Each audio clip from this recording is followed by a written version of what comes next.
Coming up on Mississippi Roads, it's Students of Art. We take a look at the oldest artist-run colony of the country right here in Mississippi.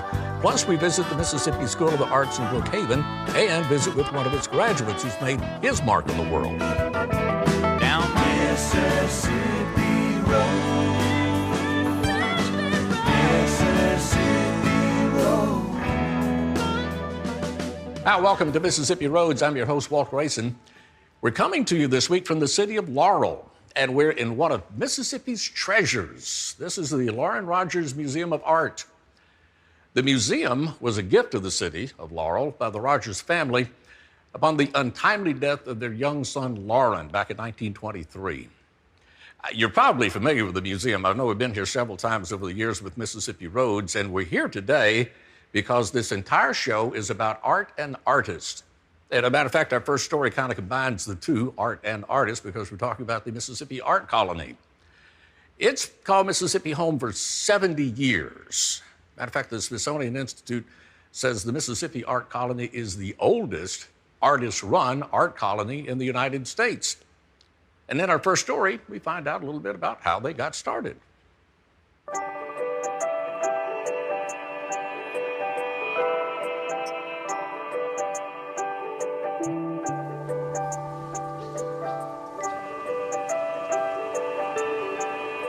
This is one of the oldest art colonies in the nation, ran by artists, for artists. It's not a commercial venture. It is a venture that is put together by artists who are passionate about creating and coming together and sharing ideas. So it's inspirational, and I feed off of it every year because it becomes that time of the year where I can go and get away from everything and spend 5 days of concentrated work with other artists who are passionate about what they're doing. It's like a family. It is what you make it. It's a retreat. It can be instructional, but it's definitely an experience unlike any other. I find it very inspirational to be working with some of the best artists in Mississippi. I've met many artists over the years. Lila Perry, who was one of the founders, Malcolm Norwood, who always came, and I always gained knowledge from the instructors, and I've always gained knowledge from the individuals that were here participating, because they take you in, they nurture you, they're very giving.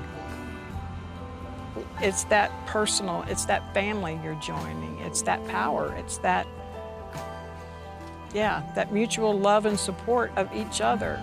You know, the young artist coming to the seasoned veteran and saying, what is this all about, you know? And that sharing that makes it continue. There's none as old, been in existence as long as the Mississippi Art Colony, 70 years. I think what impressed me about the early years was, one, the level of professionalism that was at the foundation. The level was the best of the best. Mildred Wolfe, Lila Perry, Bess Dawson, Marie Hull. These are all Mississippi artists, and these were all the original members. Back when the colony first formed, it was 1949. That was the year I was born, actually.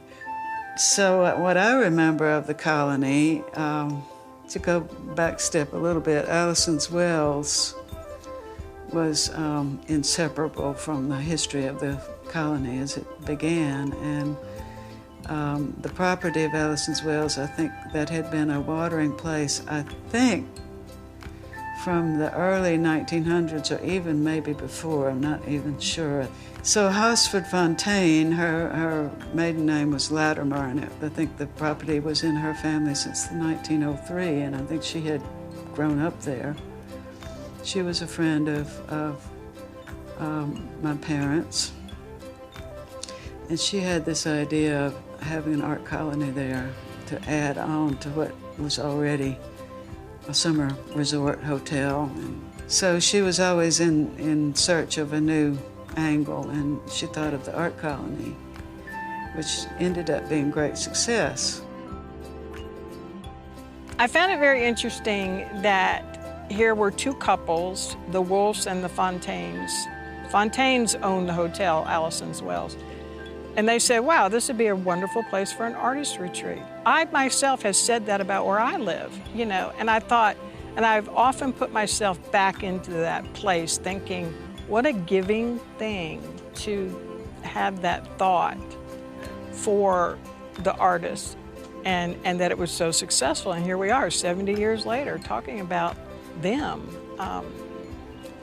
Another thing that impressed me was their resiliency. You know, after the hotel burned, they didn't go, well, you know, it's done. We did what we could and, you know, so be it.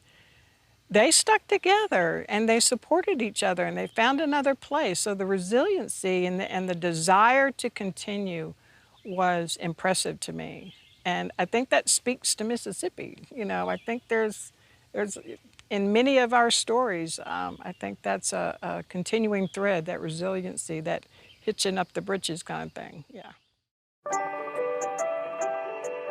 I don't remember exactly the number of years they were there, but the hotel burned. At that time, they moved to Stafford Springs, Mississippi, which is north of Laurel, located on Highway 11.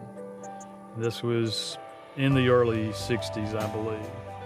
Highway 11 at that time was the main thoroughfare. The interstate did not exist. When they built the interstate, all the traffic that normally traveled Highway 11 and through Stafford Springs, which was a dude ranch, by the way, was, you know, bypassed, and they closed the dude ranch. At which time the colony went to Laurel to the Pinehurst Hotel and painted outside in the alleyway and the parks around the area. Urban renewal came in and they tore the hotel down. They moved to Camp Henry S. Jacobs in Utica and have been there ever since.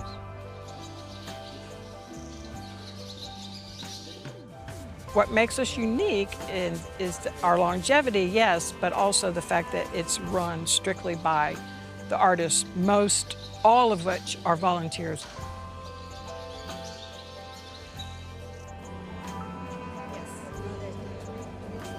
I felt that power of those original people, and I think it's still very, very much alive in the hearts of many people who go there and have been for 30, 40, 50 years.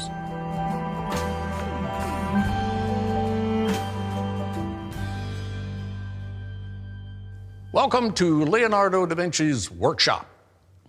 That's kind of what it looks like anyway. Actually, what this is one of the many traveling exhibits that comes through the Loren Rogers Museum. They have about 6 of these per year with the idea of exposing people to things they'd never get to see otherwise.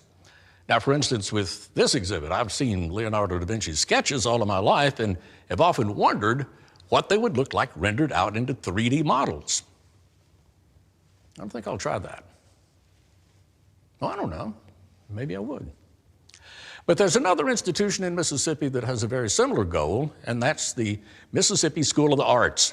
The idea is to bring talented high school students from all over the state to this one location and give them intense training in their particular discipline. And it's not just art, but music and theater, dance, writing.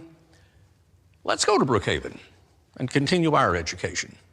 From the land of sweet magnolia, from the land of lonely pine, from the land of spreading live oaks, we bring talents to combine.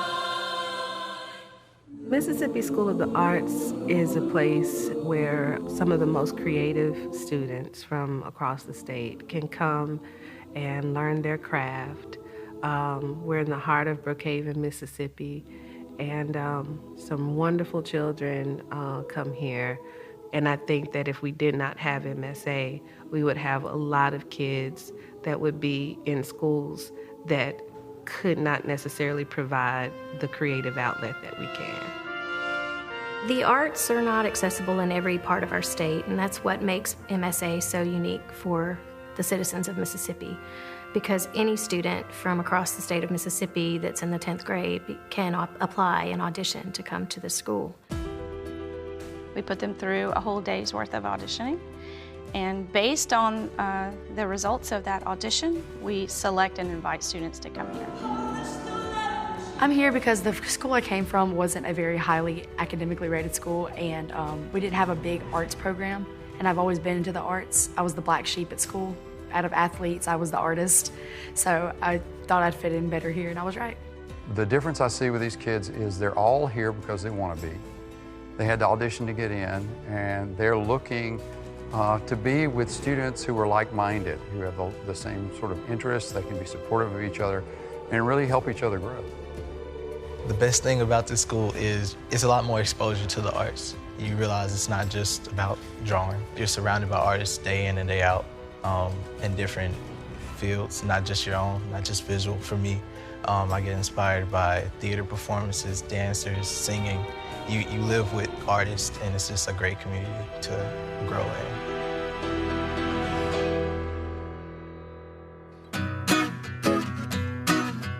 Mississippi School of the Arts was founded with the idea of having 7 arts disciplines. We have 6 at this point. We've added media arts most recently. We have dance, we have theater, we have literary arts, which is creative writing. We have visual art, and we have vocal music. We hope that we will have instrumental music as our last and final arts discipline. That will come when we can expand, because our campus is limited in space. And that's the other restriction that prevents us from taking on as many kids as we want. There are a lot of schools of the arts in the United States, but as far as residential schools of the arts, there's only 9 in the United States, and we are one.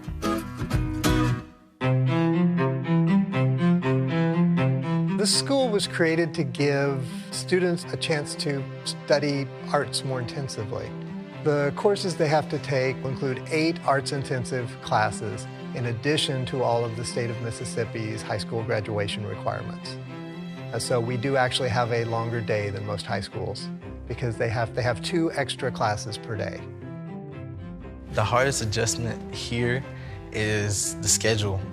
It's an 8 to 5 schedule, and whereas in regular school I would be getting out at 3:45. It goes on even past 5 o'clock sometimes.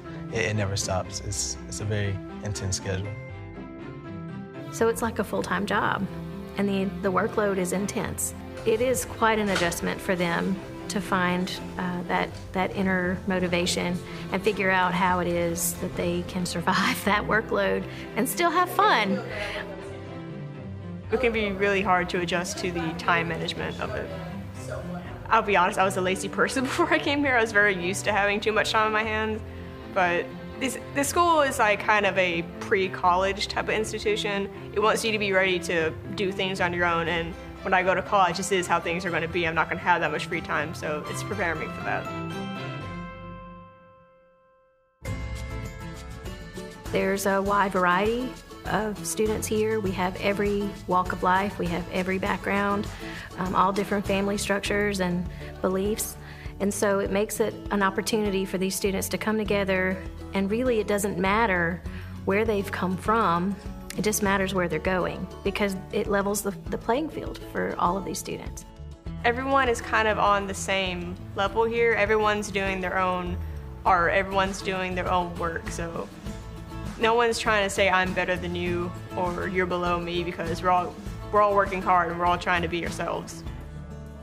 Arts matter here, and you can be comfortable who you are, doing what you do, going in the pursuit of what you're going after, and don't have to worry about the criticism behind it. but yet it's really structured, it's really disciplined. Going to school from 8 to 5 teaches you a lot about self-discipline and about working hard. And just being around people who are just passionate about what they do, I think that's the biggest thing. In the arts, a lot of people don't understand why you want to pursue the arts, and they just see it as just like a side hobby, or that it's not like a real career. But when you're around people who are passionate about whatever they do, whether it's dance or theater or singing or media or literary arts, they all combine, and you see everybody working hard for what they want, and that motivates you to work hard for what you want. I just feel like MSA has taught me a lot just about gaining like the confidence in myself to know that once I graduate, like I can do this. MSA really does help you just be prepared to be on your feet without anybody else holding your hand.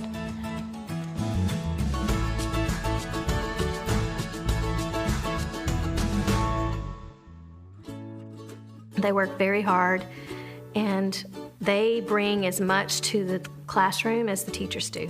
So it's a real give and take to watch how these classes operate. We have no more than 20 to 25 students in a class, but most of them are significantly smaller. We have one-person departments in all of the areas of study except visual, where we have 2 teachers. But all of those teachers are experts in their field, so the students learn every aspect of their art form, in addition to all aspects of production, marketing, how to talk about their work, how to critique it. And so when they come here, they get a completely well-rounded education in those art forms. So it's really extraordinary, because when the students walk away, they have a true understanding of what their art discipline requires to be successful. They have skills in all those areas, and usually it opens doors for them. I think they do have a better chance of getting into the better schools than if they hadn't attended our school. We've had several students who were accepted into highly selective programs. Last year, one of our students started the Master of Fine Arts degree at the Yale School of Drama. And that's a huge achievement. They only accept 10 or 12 students per year. The arts are still important, even though there may not be as many jobs in the arts. They do help people think in more nonlinear ways. And for problem solving and for communications, especially theater, dealing with people on a daily basis, employees benefit from having an arts background. Our unemployment rate among alums is only a 1.97, which is substantial. These students are making a contribution to the world. Arts have always had an integral part in society and in a way of sort of lifting us up and helping us to see the good and bad, and to maybe more fully experience it. Sometimes a work of art will get you thinking. It enriches the cultural and artistic life of our state. These students are coming on the stage or to the gallery with work that is prolific and really does make you think, which is what art is supposed to be. It's supposed to make you think and really allow you to reflect on the state of what is around us and how we want to be better. These kids do that. And for me, as an administrator, as well as a taxpayer of our state, it's really exciting to see the work these kids put in every day.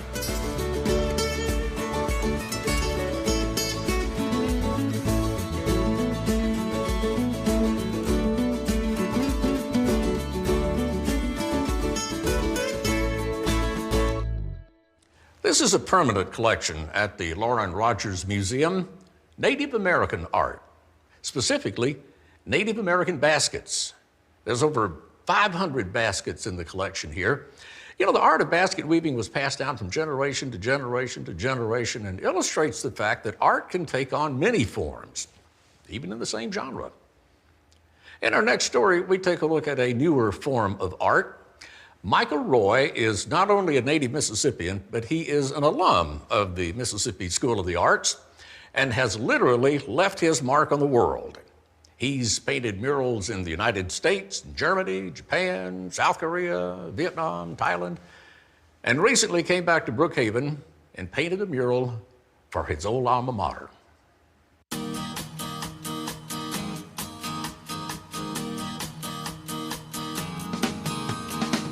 Art to me is like more of this lifestyle thing. The most important aspects of why I make art become the social aspects. Like I like painting outside, I like painting with students here today, I like painting with other painters. It makes you feel more alive, like more connected to each other.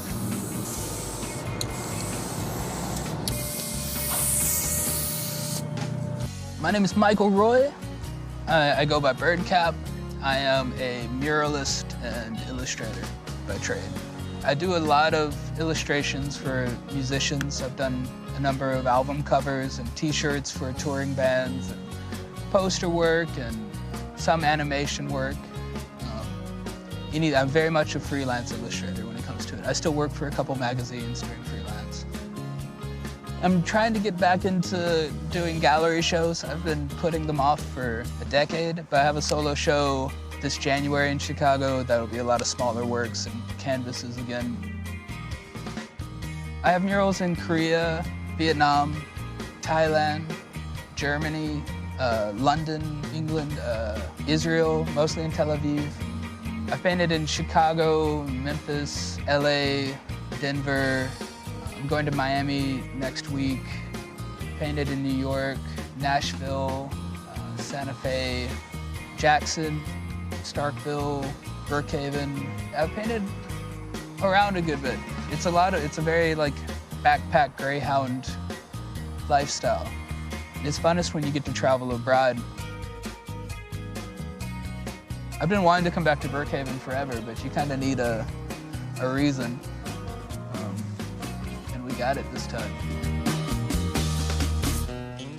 Mississippi School of the Arts' long-term strategic goal is to build a guest artist residency program where we can bring in artists for long-term residencies, and they can stay on campus and they can teach the students and hopefully create work.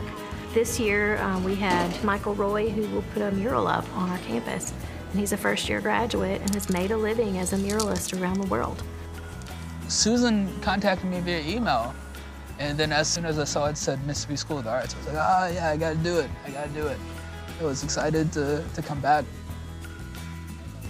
Some amazing people come through and they come back here and talk to us about their career and their path and like just drop knowledge on us. And we're gonna get to work with him to complete the mural that's gonna be on campus.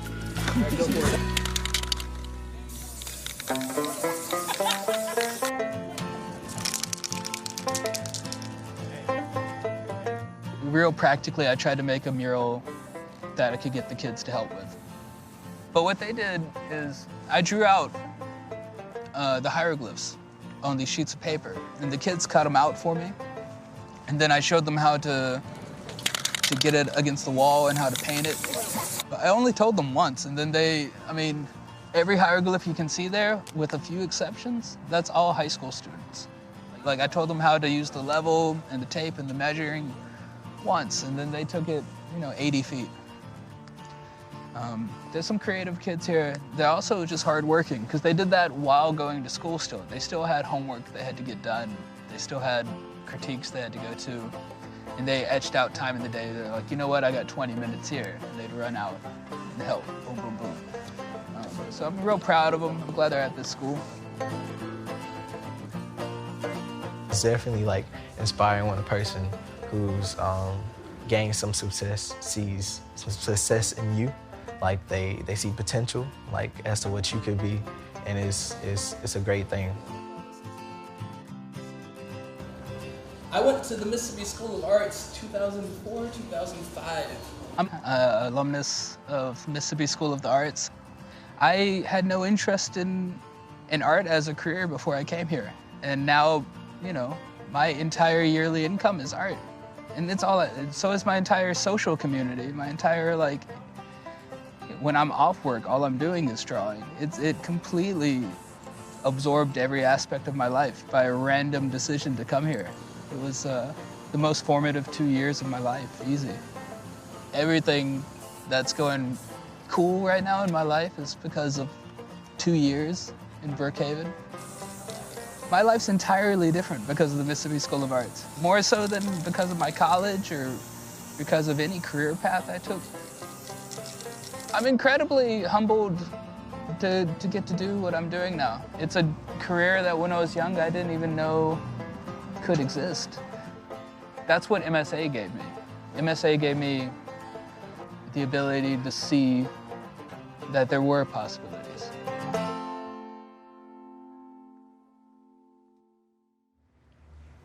Well, that's all the time we have for our visit to the Lauren Rogers Museum in Laurel, where everything is always free. It's open to the public, no admission charge to come visit.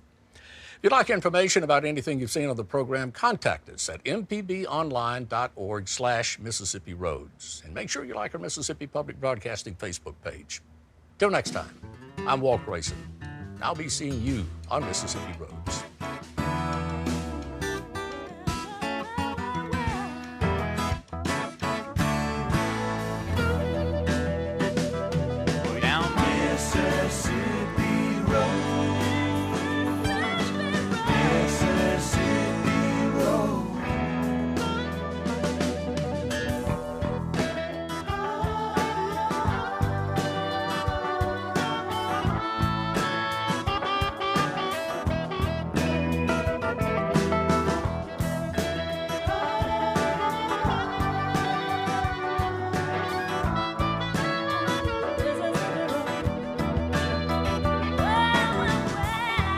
Mississippi Roads is made possible in part by the generous support of viewers like you.